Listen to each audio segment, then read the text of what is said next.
You know, on this path that we're on, the path of healing, the path of grace, the path of self-accountability, it can be really difficult to really gauge or measure how far you've come, because you're living it, you're in it every day. You're telling yourself to live in the present moment, and so you're spending a lot less time looking backwards, which is great. But sometimes we want a measure of how far we've actually come, a test of some sort, which maybe that's why the universe is always testing us, to show us, look how much better you're getting, look how much farther you've come. Because otherwise you're learning, and you don't know actually if you've integrated it. You don't know if you've stopped and taken the time to actually incorporate it as coding, as a part of your being. And I just had a conversation with somebody from back home. And for those of you who are long-term travelers like myself, I've been traveling for almost 2.5 years now, since I've been back in London. And even before that, I was still traveling and going back again. And every time I went home, I would find myself falling back into the same patterns of getting frustrated, or talking to old friends and feeling that rise of like falling into the same patterns of conversation, feeding into the same mindsets, allowing my energy to be taken from me. And I recently just spoke, like as in today, literally just spoke to somebody who is so lost in victim mentality, you just want to shake them. Just wake up. Like, you know, the ones where they're just like moaning and complaining, like how I could be complaining about the noise right now. The life of a content creator in Guatemala. But they're constantly in victim mentality, and you try to point out the light to them. You try to point out the positivity. You try to point out the parts of their life they could be grateful for, which in some ways you're feeding into the same cycle that they want you to, because now you're like pushing for toxic positivity, and that's not actually what you're about. You're about embracing that darkness, embracing that shadow, embracing the dark times, embracing the void. And now suddenly here you are. Because when someone is low on energy, what they will do is try and get it any way they can. And that's why I really recommend reading the Celestine Prophecies, because it goes into the 4 main, what are they called? Control dramas. And even if you just want to Google control dramas, it will tell you that there's 4 main ways, generally speaking. Of course, everything's in scales, but there are 4 main ways in which people try to get energy from you. And I'll see if I can remember them now. Ooh, so frustrated by that noise. You guys probably can't even hear it, but I just came out of a silent retreat, and I'm like so much more sensitive to the sound of the road than I was before I went in. But anyway, the ways people get energy from you is they can either interrogate you. Like, I don't know if you're around people that are constantly asking you questions to the point where you like start to feel like, oh, this is a one-sided conversation, and I can feel myself getting drained because they're asking me so many questions. Like, they don't ever really want to talk about themselves. They don't want to focus on themselves. They just want me to talk and talk and talk, and in a way, as I talk, they're taking my energy from me, because the more I talk, the less energy I have, right? So I think they're called the interrogators. Then you have the intimidators, the people who use rage against you to intimidate you into voluntarily giving up your energy. Because the thing is, your energy cannot be taken from you unless you are willingly giving it. And that's something that a lot of us don't understand, is that we are fully empowered beings, and the only reason our energy is taken from us is because we willingly give it. Even if when we willingly give it, it's from an unconscious level, we're still giving permission for our energy to be taken. That's another sidetrack. Then the other 2 ways are more submissive and more subtle. So another form of control drama is called aloof. If you ever met these people who kind of like in groups, they stand to the side, or if you meet them, they're kind of like mysterious and they don't really want to give up much information about themselves, but they're not asking you questions either.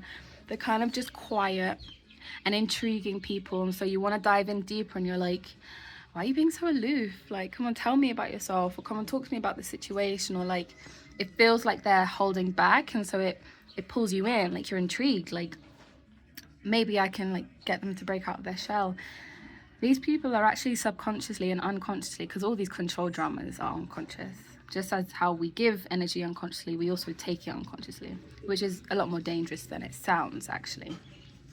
But when someone is aloof like that, they're purposely withdrawing their energy and giving themselves an aloof persona, a mysterious persona, to attract you so that you continue to pour into them without them having to give anything back to you. That's aloof. And actually, it's a control drama that I used to be in quite a lot of, you know, wearing the mask, being aloof, being mysterious, being introverted, not wanting to talk, sitting to the side in parties, that sort of thing. And like, this is not to blame or shame anybody. Remember that. Remember what I said. This is all unconscious stuff. And that's why life and healing is about making this stuff conscious. Because once you're conscious, then you can consciously break the cycle. You can interrupt. You can cause pauses. And I can't remember who it is that says, like, when you cause pauses to the programming, that's when people have the opportunity to wake up. Right?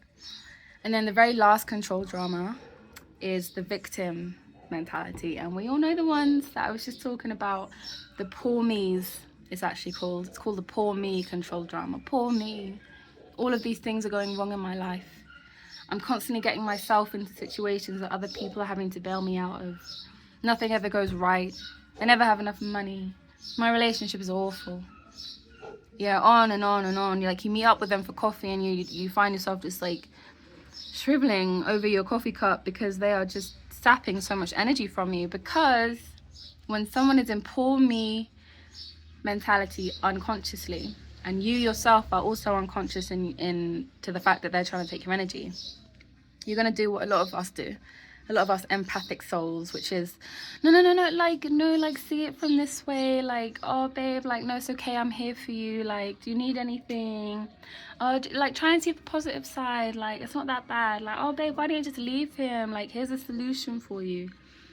In doing that, you have been unconsciously placed into someone who is giving up their energy. And it's so hard to hear, isn't it? Like, no, but I'm just like helping my friend. No, babe, you're giving them your energy and they're taking it and not giving anything back to you but more problems. And this isn't to say, so this is the point of this video, right? I like stopped myself in the middle of my soup because I was like, I must speak this. It's on my tongue, I must say it before I lose it. Ooh, hummingbird. Ooh. Oh, that's gorgeous. Just flitting around. Okay, that's the ADHD playing in people. Like, I'm easily distracted from my soup, from my video. Yeah. So the point of these control dramas is not to shame or blame anybody. It is to break the cycle, break the programming, break the control drama by, even for a moment, doing one of two things, or both. The first thing you can do is you can name the control drama they're using, not in an accusatory way, but the really amazing example that was given in the Celestine Prophecies was when the main character was being yelled at by an angry man. He was yelling at him, and like, that was the interrogator, right? It was intimidating him. And he was becoming agitated, fearful, scared. He was like backing away from the man, like basically giving him his energy and giving his power away. And then another character comes out, directly faces the man and says, "Why are you so angry?" Basically doing what we are taught to do ourselves in terms of facing our emotions, which is feeling them, not associating with them. Like noticing, oh, I feel frustrated, I feel angry, not I am angry, not I am frustrated, but I feel. Naming it so that you can break the unconscious programming, become conscious even for a split second, and pull yourself away from the whatever spiral you were just going down. And the same way you can do that for yourself, you can do it for other people. If someone is like in victim mentality, and this is the example I'm giving because this is exactly what I did today. someone messaged me, someone very, very close to me, who I have a hard time being around back home because of how in their head they are about how much of a victim they are, how poor me they are, how like everything goes wrong for them, how like there's nothing good about their lives. And they were messaging me today, and they were saying stuff like, don't judge me for this. And so I responded with, if you want to rant, you can. I have the space for you and I will listen to you without judgment. Like, I actually said that. I can show you the text messages. I was like, who do I think I am? Like some guru? I'm here to listen without judgment. But that's what I said, you know? I was just like, I am not gonna be pulled into this person's world right now. Like, I will witness them because I can, because I'm not right next to them. I can choose when I turn on my phone screen, I can choose to read the messages they're sending me. So I said, run if you want to. I'm here to listen without judgment. And I saw, you know, that little typing blank. It was like they didn't know what to say to that. It's like no one had ever in their life before said to them like reacted to their anger without defense. It's like I just fully surrendered. It was like, okay, if you want to rant, go for it. I won't judge you. I'm just here to listen. And then it's like that was a shift, but it was a shift to a different tactic, right? He'd gone from intimidator, don't judge me, to poor me. So suddenly he switched. There was a pause in the programming, thought about it, and then he switched to poor me. It was so interesting to witness. And I witnessed him go from intimidator to poor me in one moment with one message, and suddenly it was a list of his problems. Like as soon as I gave him the permission to like let loose, he did. He did not hold back. He was like, boom, this is wrong. Boom, I got to pay for this. Boom, I got to deal with this. Boom, my girlfriend's giving me stress. Boom, boom, boom, boom, boom. And I just read it, and I'm laughing because I'm literally like, who the fuck do I think I am? Who do I think I am? I read all of this, and there was like, I was giving him a few like responses, like, oh, like, but like without attachment to his response, like, oh, here are a few options you could go with to see this in a different light. But I could see that he actually wasn't even reading. At one point I said to him, I love you anyway. And he didn't even acknowledge the message. And that's when I knew there's no getting through to this person. So I was like, okay, I didn't even think about it in terms of disrupting the program. It's like what just naturally comes to me now, because if you remember at the beginning of this ramble, I was talking about measuring how far we've come. And this, in this moment and today, is a measurement of how far I've come. That I didn't unconsciously give up my energy. I didn't unconsciously give up my power. I didn't start reacting to him. I witnessed him as an observer, a detached observer. And then after he'd ranted and raved and told me his whole life story, I sent him one simple message. And that message was,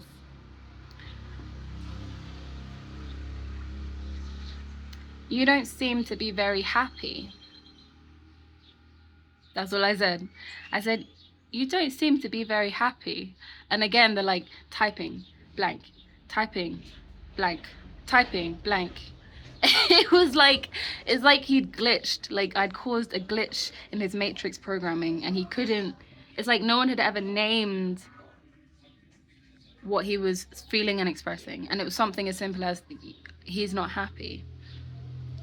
And you know, he's using all of these excuses in his external reality for why he's miserable, because X, Y, and Z did X2, blah blah, all of these external things. And I just witnessed and named the precise image, the precise wording of what he was going through and couldn't say. Because in all of his victim mentality and all of the things that he was expressing, what he truly wanted to say, what he truly wanted to express, what he truly wanted somebody to hear him say was, I am not happy and I don't know what to do about it. And from that moment, it was like, again, his tone changed. It went from interrogator to victim to neutral. It was like, just by naming that and witnessing, he softened. His shell softened. He was no longer a crispy taco. He was a soft, soft, warm tortilla. And from that moment, it became like, it turned. It was like we began to see the joke in life. We began to see the cosmic joke. We began to see things from a softer point of view. We began to banter back and forth, bringing that sarcastic British wit back into the conversation. It was like I hadn't resolved anything for him. I hadn't given him any advice. I had, but he'd not listened to it. I'd not given him any advice that had actually helped him where he was. I hadn't tried to fix him. I hadn't shamed him, made him feel guilty for pouring out onto me or pushed him away. I had simply listened, witnessed, and named, showing that I understood what he was trying to say to me.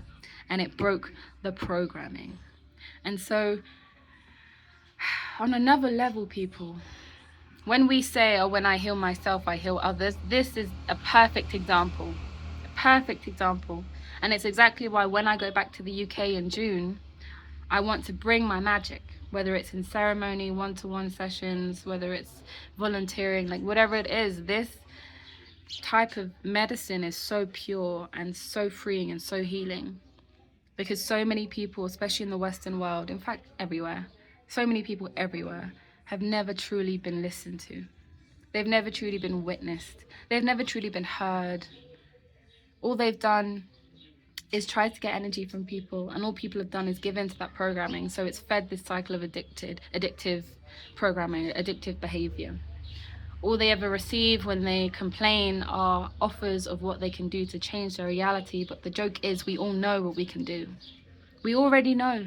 Everything that you can tell me in response to what I tell you, I already know. I already know. You don't need to give me advice. You really don't. I know. Even if it's on a subconscious level, I know. And so when I'm moaning and I'm in a space like that, although I don't find myself in those spaces very much anymore, which I'm very grateful for, but when people find themselves in these low points, these spaces where everything in their life seems to be working against them, they feel low, they feel like they've got no energy, they feel like nobody in the world understands what they're going through. Being able to offer a listening ear without judgment, and that's the key here. That's the key. Not shaming, blaming, making anyone feel guilty, just listening. And only if you have the space and energy to do so. Remember that. Protect your boundaries, people. But when you witness people, and then you reflect back to them what you've witnessed, and you show them themselves, they're like, oh my God, somebody heard me. Somebody heard me. And that is so potent and so powerful and so freeing and so healing. Even if it's just a grain of salt amongst rice, you have still changed the consistency of the bowl. You know, whatever that image just was. You know? Change the consistency of the bowl, okay? I'm sure it made sense to somebody. It's so powerful. The very simple things that you've been doing to heal yourself. It's now time to like put yourself into situations where you can be tested, even if you don't feel ready. The universe will throw you in anyway, whether you choose to go or not. But if you're seeing this message, then I believe it means you are ready. You are ready to switch from the internal to the external, in terms of you have now filled yourself with so much light, so much love. You've looked at your shadow, you've witnessed and observed yourself and named your own programmings. And you've done that for long enough now that you're able to share that medicine with the people around you in the most gentle and loving way. Because we're not here to push anybody into their processes. We're here simply to witness them and to be reflections. We're here to be mirrors. And so I'm pretty sure my soup's got cold as I've sat here rambling.